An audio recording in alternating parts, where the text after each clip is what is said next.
Dahil yung dati hindi natin alam, pero bigla na lang lumabas mula sa ilalim ng lupa na para bang tiyanak. Yan guys, aming shoutout, nandito tayo sa IDSA, sa People's Power Monument. Ngayon ay nagsagawa ng kilos protesta itong grupo ng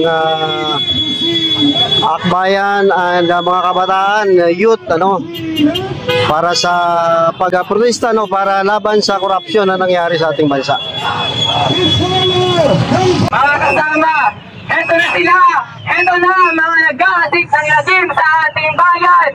Meron tayong manananggal ang mahati sa ating bayan. Sa likod sa publiko, malinis ito at mapaglingkod. Pero sa likod ng ating anino, siya ay magdanakaw ng pondo. Ang ating manananggal ng kinabukasan ng mga Pilipino sa ating bayan. Tinatanggal niya ang kinabukasan na nagbibigay sakna ng maayos na buhay para sa atin. Tama ba mga kasama? ang ating susunod, ang babae sa Palete Drive, ang multo ng ating nakaraan. Ang multo ng ating nakaraan, ang siyang nagnanakaw ng ating kinabukasan. Hindi natin dapat kalimutan ang mga nakaraang isyu ng korupsyon. Dapat itong pakatandaan at labanan. Narito ang ating white lady bilang simbolo ng multo ng ating nakaraan. Sa susunod, mayroon tayong tiyanak bilang isang nepo baby dahil hindi tayo papayag na may nepo baby lang nagnanakaw sa ating bayan. Hindi maaari na nagpapakasasa ang mga nepo baby sa nakoy na bayan.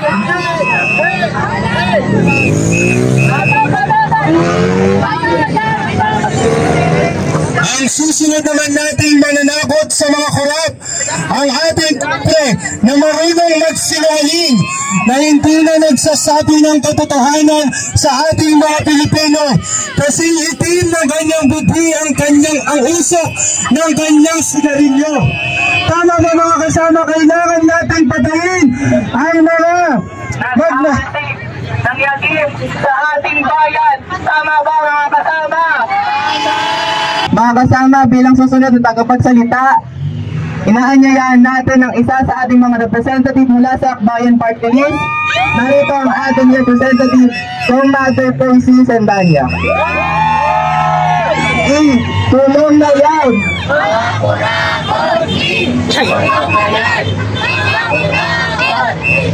Kanina nung tinawag yung kinatawa ng Scott, nakikita ko ito bumita.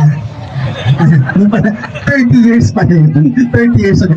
Magandang hapon mga kasama! Magandang hapon sa mga estudyante, scholar ng bayan na ngayon ay naninindigan.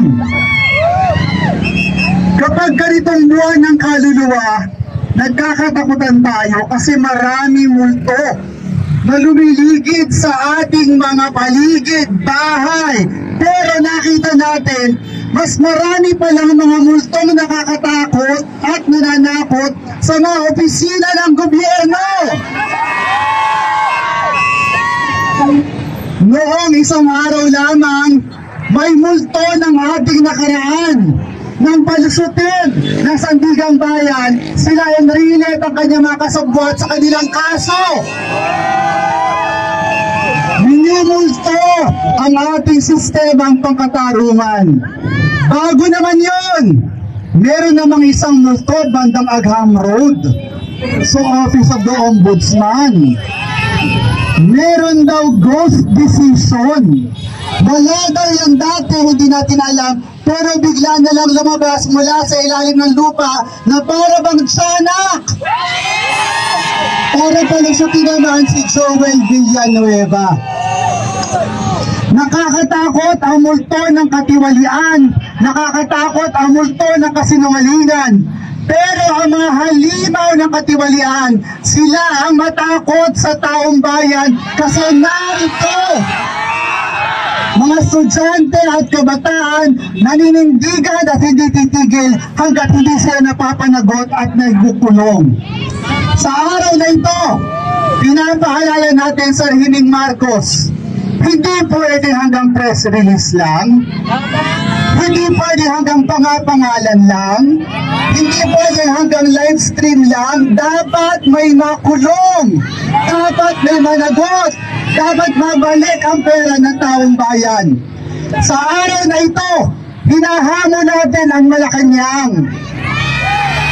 Hindi pwedeng pagmitigan at pagdebatihan pa kung ilalabas niyo ba ang sala inyo at ng gabinete. Dapat ilabas na yan, dapat automatic na yan. Pananagutan, accountability at transparency ang ating panawagan. Bakit hanggang ngayon nagdedebate pa sila kung ilalabas sila ang sala nila? BBM at kanyang mga kalihim sa gabinete, sa lalong madaling panahon, ilabas ninyo ang salin ninyo. Set a good example. Dahil kung di nyo kaya, ibig sabihin, may tinatago kayo. At sa mga multong nakikita nyo dito, yung mga tinatago nyo, mumultuin kayo sa hinaharap. Gusto natin magsabi ng Happy Halloween sa lahat pero lang sa mga halimaw na katiwalian. Sana huwag kayong patulugin ang konsensya nyo hanggang sa inyong libingan. Kulong na yan, mga kurakot! Kulong na yan, mga kurakot! Kulong na yan, mga kurakot! Ang mga tiwali, mga halimaw! Ilabas na yan!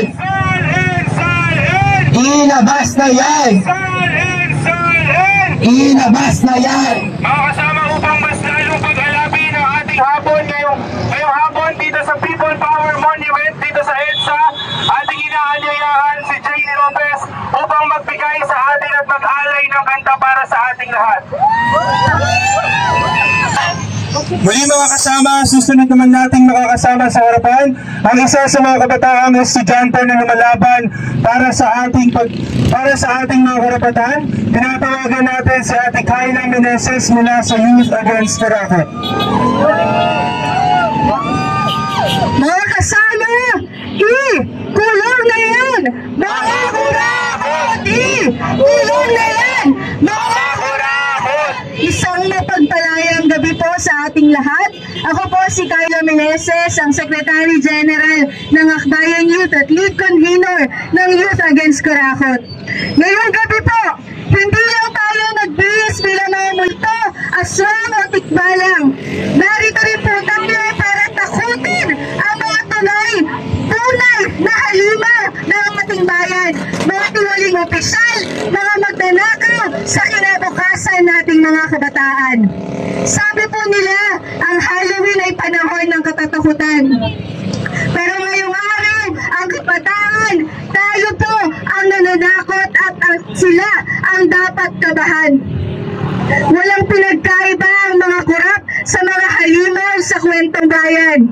Pareho po silang nagtatago sa dilim, naghihintay ng pagkakataon para sipsipin ang pera ng taong bayan.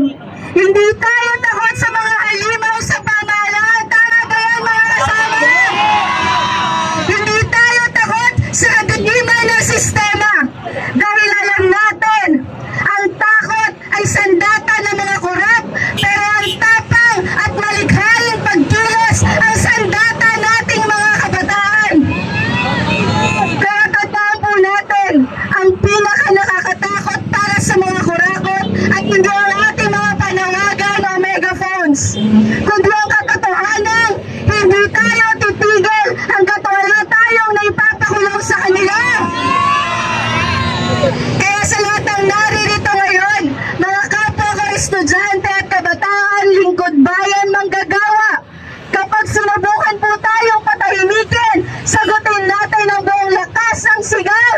Kadiring kurakot! Sugpuin panagutin! Sugpuin panagutin! Kadiring kurakot! Bilang tayo mga kasama, tandaan po natin, nandito tayo gumagawa ng mga malikhaing protesta dahil naniniwala tayo at ang ating sigaw, ang pera ng bayan ay para sa edukasyon, hindi para sa korupsyon, para sa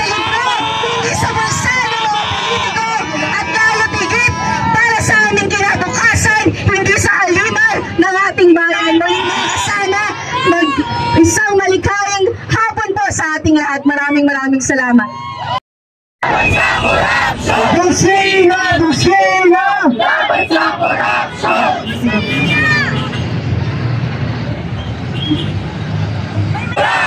Busina! Busina! Busina! Busina! Halinaw ng bayan! Halinaw sa bayan! Halinaw sa bayan!